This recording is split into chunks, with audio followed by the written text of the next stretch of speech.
नमस्कार, मैं उत्कर्ष और आप देख रहे हैं the daily dispatch. Rahul Gandhi देश की राजनीति में एक ऐसा नाम है जिन्हें कभी या कहीं बीते एक दशक में सबसे ज़्यादा गंभीरता से लिया ही नहीं गया। कांग्रेस भले उनमें अगला प्रधानमंत्री देखती है, लेकिन उनके खाते में सफलता से कहीं ज़्यादा असफलताओं ने अपनी जगह बनाई है। उन्हें भारतीय जनता पार्टी और जनता का एक वर्ग लगभग चुका हुआ मानकर चल रहा था, लेकिन 4 जून 2024 के जो नतीजे सामने आए, हो न हो उसने राहुल गांधी की इमेज को स्ट्रॉन्ग करने का काम किया। उन्होंने राजनीति की बिसात में जो चालें चली वो उनके सामने रिजल्ट और सफलताओं के रूप में सामने आ गई। रायबरेली और वायनाड में तो उन्हें जनता का बम्पर आशीर्वाद मिला ही, साथ में उन्होंने 2019 में खोई अमेठी की सीट को भी वापस पा लिया। वो अलग बात है कि अमेठी में इस बार गैर गांधी सांसद जीत कर आया है। 2024 के नतीजे बीजेपी या कहीं एनडीए के लिए जितना चिंतनीय रहे, वहीं राहुल गांधी के लिए इसने कमबैक का काम किया। वायनाड सीट से प्रियंका के नाम का ऐलान कर राहुल गांधी रायबरेली से सांसद रहेंगे और लोकसभा में नेता प्रतिपक्ष की भूमिका में भी है। लोकसभा में नेता प्रतिपक्ष बनने के बाद राहुल एक नई तरह की सियासत कर रहे हैं। आज उसी को समझने का काम करते हैं।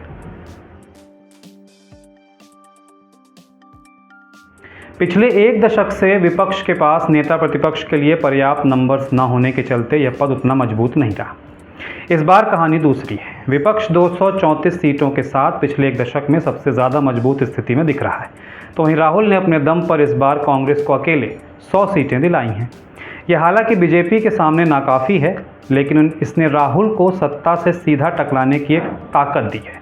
1 जुलाई को उनके 90 मिनट के भाषण को पहली बार बीजेपी ने गंभीरता से लिया। वो अलग बात है कि उनके हिंदू और शिवजी पर की गई टिप्पणी पर खूब विवाद मचा, लेकिन उन्होंने उस दौरान यह बता दिया कि नेता प्रतिपक्ष का यह जो पद है जो उन्हें मिला है, उसका वह ऐसे ही मजाक नहीं बनने देंगे।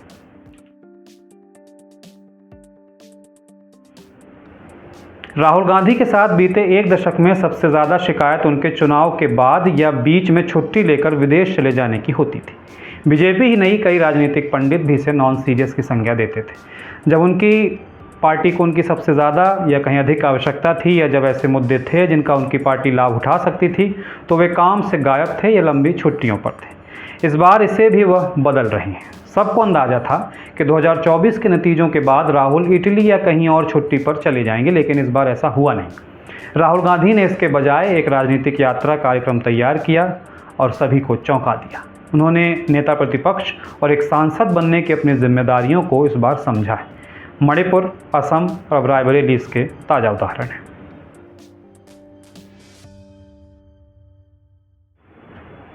चुनाव हुए और नतीजे आए 1 महीने से ज़्यादा का समय हो गया है, लेकिन राहुल अपने चुनावी मोड से बाहर नहीं आए हैं। कुछ वैसा ही जैसा पीएम मोदी रहते हैं।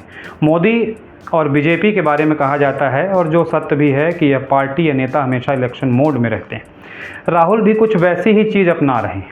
मणिपुर में और उत्तर प्रदेश में चुनाव नहीं है, लेकिन राहुल के यहाँ दोनों दौरे बता रहे हैं कि अब राहुल सदन में मिली इस बड़ी जिम्मेदारी को गंभीरता से लेने लगे। बीते एक हफ्ते में वह मणिपुर, असम और रायबरेली का दौरा कर चुके हैं।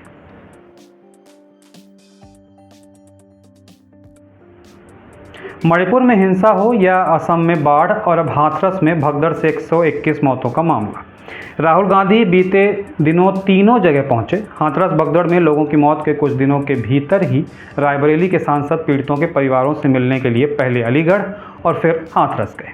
इसके बाद उन्होंने उत्तर प्रदेश के मुख्यमंत्री योगी आदित्यनाथ को पत्र लिखा और पीड़ित परिवारों के लिए अतिरिक्त मुआवजे की मांग भी की है।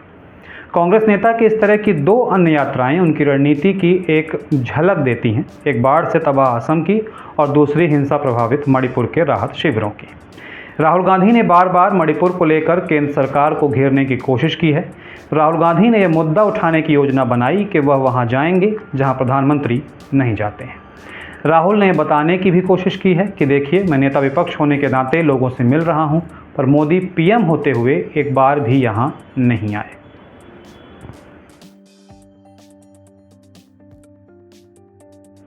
राहुल गांधी ने नतीजों के बाद एक और चीज़ पर जोर दे रहे हैं, और वह है संयमित भाषा। इसका ताज़ा उदाहरण उनके एक्स पोस्ट से मिलता है। शुक्रवार को उन्होंने चिर प्रतिद्वंदी स्मृति ईरानी के लिए जो कहा, वह उनकी बदलती राजनीति की एक झलक है।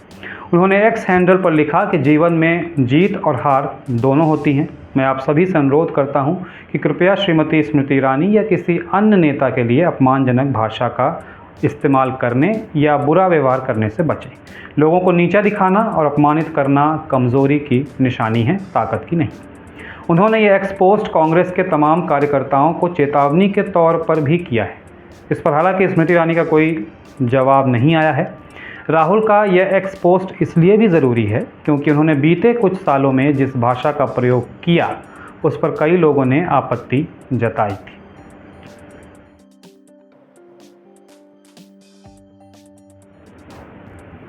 राहुल गांधी रायबरेली और वायनाड दोनों अपने पाले में करने के बाद आत्मविश्वास से ओत-प्रोत हैं।